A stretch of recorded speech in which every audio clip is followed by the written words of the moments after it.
guest is AJ Bianco. He is a husband, proud father of three, who has dedicated his professional life to the field of education. He currently serves as the assistant principal at East Brook Middle School in New Jersey. AJ brings his experience and a passion for innovative teaching practices to his role. One of his primary areas of focus is empowering and supporting educators.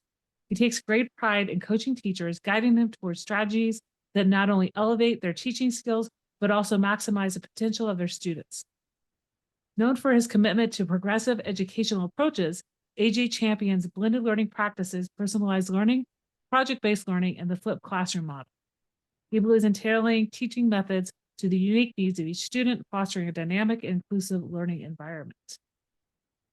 An avid podcast listener himself, AJ is not only the host of the Reflected podcast, but also the co-host of Podcast PD. Through these platforms, he shares his insights, interviews throughout leaders, and explores latest trends in education with the goal of inspiring and informing educators worldwide. Welcome to the podcast, AJ. No, thank you. Thank you, Dan. I really appreciate it. I'm excited to have this conversation.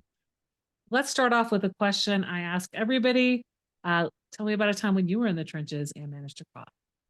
Oh, I think, I talk about this with my podcast co-host, Chris Nessie. And, when we think about the trenches, we get stuck all the time. And as educators, I think people look down on us so many times. And I think for us, we're always trying to dig our way out to do better for our students. And I think the public perception of teachers is always something different. But, I look at where I was when I started my career. I was an awful, awful teacher. I did everything the way I thought it should be done based on the people that were before me. I taught from the textbook. I gave tests and quizzes that were the end of the chapters. And my kids were, learning, but they were bored. I was teaching to a test because I thought that was the way to do it. And it took me a while to realize that's not education. And my first 5 years of teaching, I look at all the things that I did and all the mistakes that I made, that if I can go back now and just kind of give myself a pep talk, just let myself know that you'll get there. You're going to find a community of educators, and you're going to rebuild who you are as a teacher. And you're going to, find these new passions with technology, and everything's going to change. So I think my trench story really just comes along the ways of trying to understand what teaching is, what it should look like, and how to get there. And, my 14 years in a classroom, I never thought I was perfect at it, but I really found different ways to help students get to where they want to be, and, make education a passion of mine and not just a job and a career. So I kind of talked about in the intro about just the blended learning practices, flipped learning, and things like that. So before you left the classroom, were you dabbling in a lot of these different things, and which one stood out most to you? Yeah. So, I kind of based everything I was doing not on one thing. I kind of dabbled in all of it. To be honest, the flipped classroom was my baby. When I learned about that from, guys like John Bergman and Aaron Sams, I really dove into the flipped classroom to figure out what it was. And I didn't do it the traditional way. I know a lot of it was making videos and talking about your lesson, and then giving it to your students. And I kind of blended a lot of that with a lot of the differences that I saw out there in education. A lot of my flipped classroom stuff was being done in the classroom. So I would allow, station learning, have students watch a video and talk to each other. And I didn't like giving homework. And that was the one problem I saw with the flipped classroom, because a lot of my students had things to do after school. So, I kind of took the idea of the flipped classroom, brought it into the classroom instead of outside of the classroom. And then I brought in that idea of blended learning, as people talk about with, different stations and videos and worksheets and projects. I kind of just put everything together to really make it my own, because I figured if you do one thing, it's not driving every student. A lot of what we do, we want to put a name to it. We want to make sure it works for everybody. So, I like to literally blend the flipped classroom, blended learning, project-based learning, personalized learning. It all fit into what I was doing to make my students feel comfortable and have a voice in what they were doing every day. So when did you transition to an assistant principal role? And is it that at the same school that you taught, or is it a different school or different level? Yeah. So I have made some moves throughout my career. My first 5 years of teaching, I taught where I was student teaching and I taught where I grew up. And I taught 5 years there, but unfortunately, every single year I was there, I was a budget cut. So they kept bringing me back, bringing me back, bringing me back until the last year. I was like, I can't do this anymore.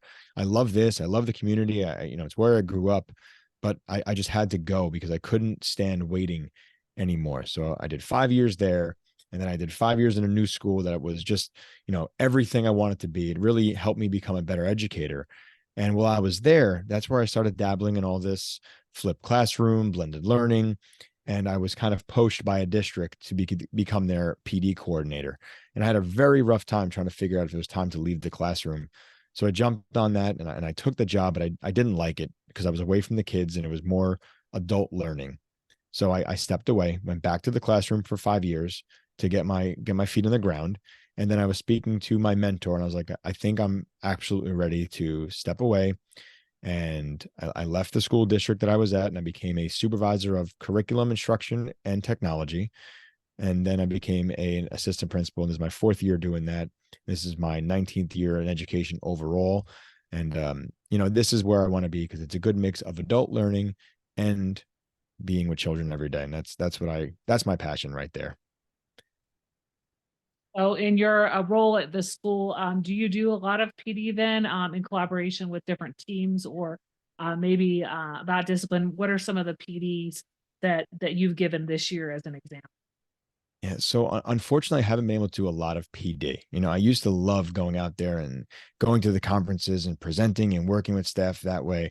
But I think my PD right now is actually sitting with my teachers during their staff meetings or their team meetings and kind of talking through different ideas. While I'm not leading the PD like I used to, I think right now the best thing that I'm doing is listening to my staff to figure out what works for them, to really listen to where the students are at and understand what we can do better as a school. So while I'm not presenting, a lot of the PD that we're doing really is working together and figuring out what works best. So I think a lot of what I'm doing now, because I'm not going to push my technology beliefs on my staff, because if they're not comfortable, I'm not going to force them. But I think a lot of what we're trying to do is centered around positive behavior. We're looking to bring in more SEL into our classrooms. We see the difference with students now and, where they're at mentally, emotionally, especially socially, you're going to put it all in there. Our kids are different. So I think we're spending time talking about what we can do better. We're not so focused on discipline and dropping the hammer on students, trying to figure out ways we can make them better human beings. So that's really the PD that we're sitting through together and working as a group to make sure we're comfortable in our school. You let me know in the pre-chat that your building, different than lot of middle schools, is that you are a 5 through 8.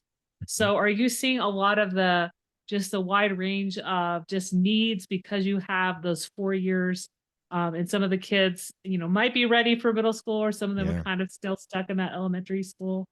Yeah. It's amazing. Like we have this conversation a lot. My son just started fifth grade. He's in a middle school. It's 5 through 8 in our town. I'm in a different town, but a 5 through 8 school is very different than a 6 through 8 school. And it's amazing to me. I've been in K through 8 school. I've been through a 6 to 8 and now, 5 through 8. But looking at the students, there really is some drastic differences between fifth grade and eighth grade. You know, when we look at their kids come up, we prepare our fifth graders because they're still elementary kids, and we see that. And we make sure they're walking through the hallways with teachers so that they're comfortable. Our sixth, seventh, and eighth graders, they're pros now. They know exactly what to do in the building, they know the expectations. The things they're doing outside of the school building are completely different from our fifth graders. But over time, you kind of see that comfort from the fifth graders. They start meeting up with other kids in seventh grade, especially if you have siblings. Usually it's that every other year. So you start seeing that comfort come out. So I do enjoy the fact that we have a fifth grade because I feel like that extra year of elementary school for a fifth grade is too much. So like we really treat half the year in our school for fifth graders as like a basic training Okay. of how to be a middle school student. But, Uh, you know, I love it though. You know, I love watching these kids come up. I love watching them grow. The kids that I started with where I'm at right now at East Brook, you know, they're graduating this year. And I've been with them all 4 years. I've definitely watched them grow. I've definitely watched them change over the last 4 years, you know, but I think we build that connection. And I really love having them as fifth graders because, as I said, they're growing, they're learning, they're changing, and they have the adults in the building they know they can trust at that age. And it's nice to see. talked a little bit about just when you're working with teachers and their PLCs, um, that you're helping them understand what they can do better to help students uh, just take charge of their own learning. So you told me you had a pretty good mix of new and veteran teachers, but I think whether people have been in the classroom 2 years or 20, it's letting go, right? Mhm. So tell me some of the strategies, maybe with a particular team you're working with and having them do more personalized. Yeah, I think I'll focus on my sixth grade team. I think they're the ones who really are embracing the idea of, you know, personalized learning or self-paced learning, however you want to look at it. I think it takes a lot for any teacher to really put a lot of the learning on the student. And, you know, I have worked with them throughout a number of different meetings that we've had to help them kind of see like, you know, you start with something small like a tic-tac-toe board, right? So we personalize learning and letting the kids finish up a project where they can be artistic, where they have to write, where they can sing a song or model a lesson, whatever the case may be. So, you know, working with them, especially the social studies teachers, because that was my thing, you know, working with them and trying to show them that giving the kids the lead in the school or in their classroom, you know, is going to change the way things are done. And I think they've now embraced it 2 years into this because they're really giving the kids a lot of leash as the students are really working in groups more, and they're standing up in front of the class more and presenting, or, you know, getting away from just the written essays, and we have people creating podcasts. So there's definitely growth going on, and I focus on my sixth grade because I know it was tough for them to start, but they came to me and they said, you know what, we heard about this personalized learning, can you tell us more about it? And I showed them my way, but I told them this is not the way it is. Like, everybody can do personalized learning the way they want to. So they've taken their own ideas and they've taken my ideas and they've switched it up so that the students are really taking control of the classroom. You know, we really kind of promote that guide on the side. Um, and I love seeing it. Like when I go in for an observation, or if I pop into a classroom and say hello, the teacher's not lecturing. The teacher's walking around the room, meeting with students, conferencing with a different group here or there.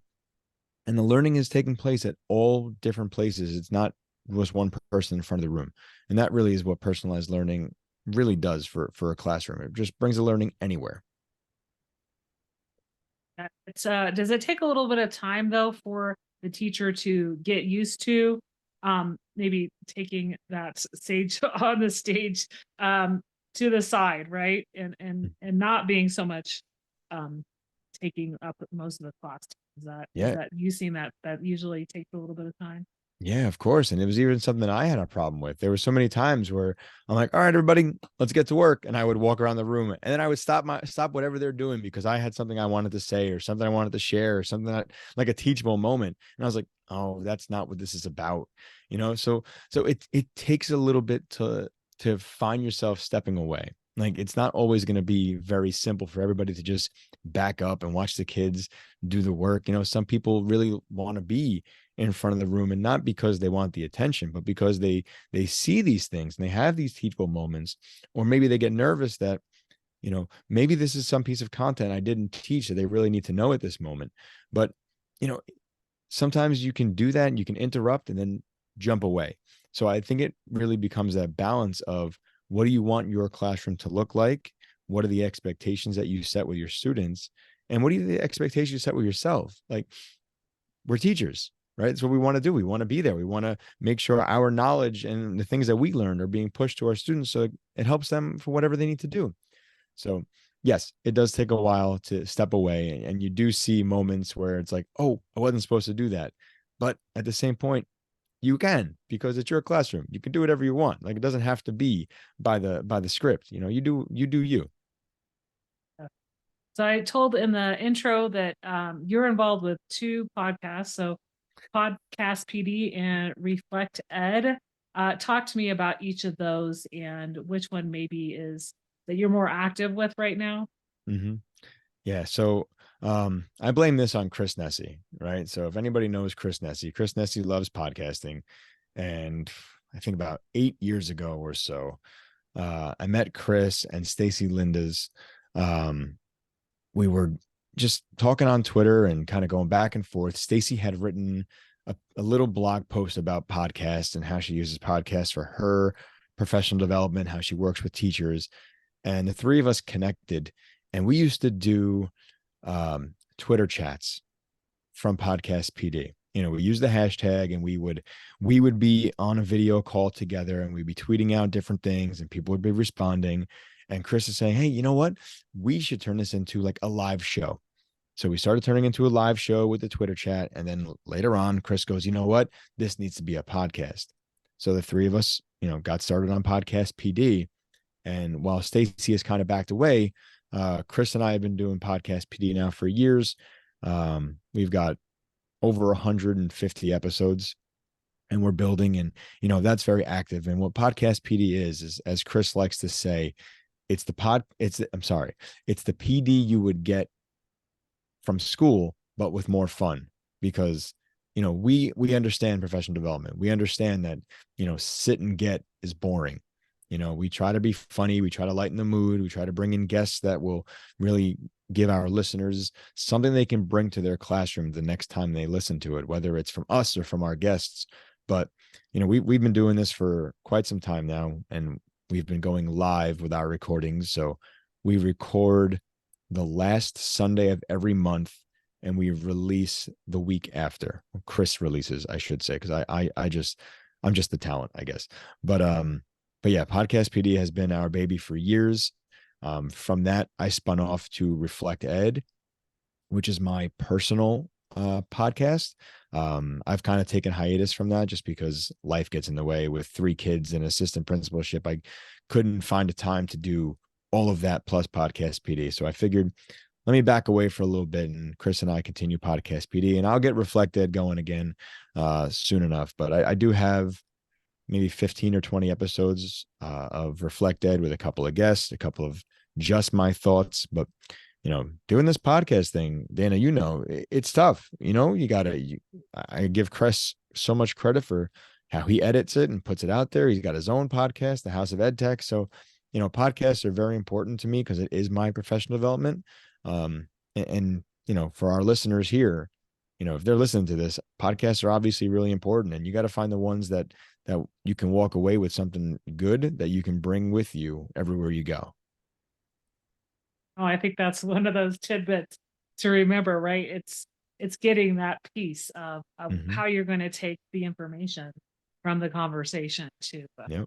you know implement in your practice. Absolutely. Um, you also do some workshops. You talk a little bit about um, sometimes you go to conferences. What type of workshops do you do you tend to give with? So obviously, when I was in the classroom, my biggest thing was I did as many sessions as I could wherever I was on the flipped classroom, blended learning, and personalized learning.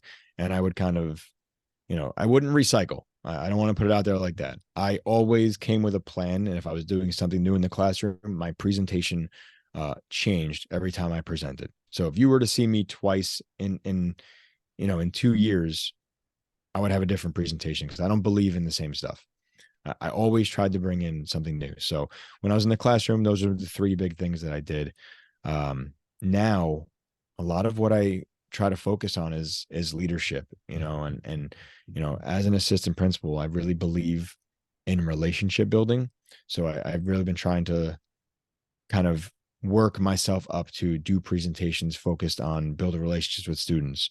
So, I haven't been to like big conferences like AACD or anything like that, but like my local ed camps, I'll do something like that, or I have an organization nearby, or I use NJASCD to talk about these kind of things, and so building relationships is one thing. I love talking to pre-service teachers to help them kind of find their passion in education so they can, figure out how they want to move on in their careers and what they want to do. So I love working with them, and I'm trying to find what's right, because my focus has been middle school for 19 years. I love middle school. you know, it's definitely burning me out a little bit because 19 years of middle school is tough, but I love it. And I want to really kind of center my approach to presenting towards middle school staff and students so that we can have that special connection, because you need to be a certain kind of crazy to be working in a middle school, whether you're a teacher or an administrator. And I think we all have that. So I try to build on that. I see it with my wife. She's a middle school math teacher. With me, I see it with my son. There's something there. So we're really trying to work and figure out how we can bring about some great PD opportunities for the middle school teacher and for the middle school administrators. And that's a lot of fun that we're doing here, where I'm at in Bergen County, New Jersey, that just working together and trying to make everybody a better teacher and better leader. And that's it. Yeah, I think like you said, it's just sharing what you're doing, sharing your best thoughts and what you've learned along the way, since that's where you spent a lot of your career. Well, we've had a great conversation talking about your podcast, your practice in your job, and some of the strategies you used as a teacher. Out of everything we talked about today, what's one thing you'd like listeners to remember? Oh, I have toyed with this one. This is a question I knew it was coming, and this is such a hard thing for me because I don't really like patting myself on the back like that. I think the message that I try to send to all staff and to all teachers out there is to just find your passion. We got into this profession because of the students. We got into this because we love a specific content area. You know, I'm afraid that right now it's very easy for educators to kind of lose their why and to lose their passion. Kids are changing, the way they're parented is changing, the way they live their lives are changing. you know and I think for us as educators, we just have to keep pushing forward. And I'm going to say it again: find our why, continue building up what we started when we started this career, because if we lose our way, we are not helping our students. So I'm a big advocate for teachers. I'm a big advocate for our students. And I think that we have to continue to support each other so that we continue to put our students in the best place for them to succeed.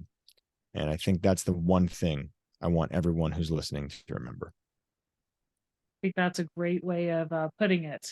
There are those trenches people are going through, and as we're recording this in March, a lot of people are just it's those doldrums, right? That time of Oh, of year where course.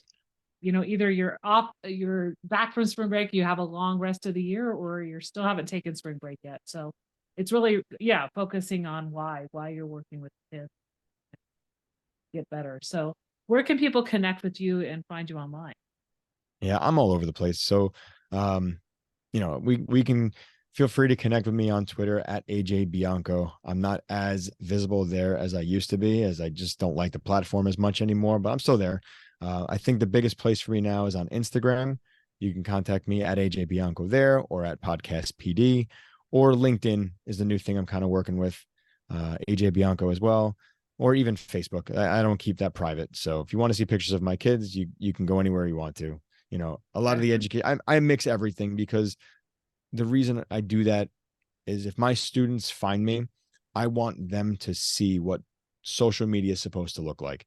So if they follow me on AJ Bianco anywhere, if they find me on Instagram, they're going to come up to me and say, Mr. Bianco, why do you have all these pictures of your kids and education? I'm like, because that's what my life is. It's education, sports, and my kids. So I put everything together to model for them what it's supposed to look like. So hopefully they do it right. So those are the places you can find me. Gonna put that all in the show notes. Well, it was a pleasure speaking with you today on the Out of the Trenches podcast. Dana, I appreciate it. This was great.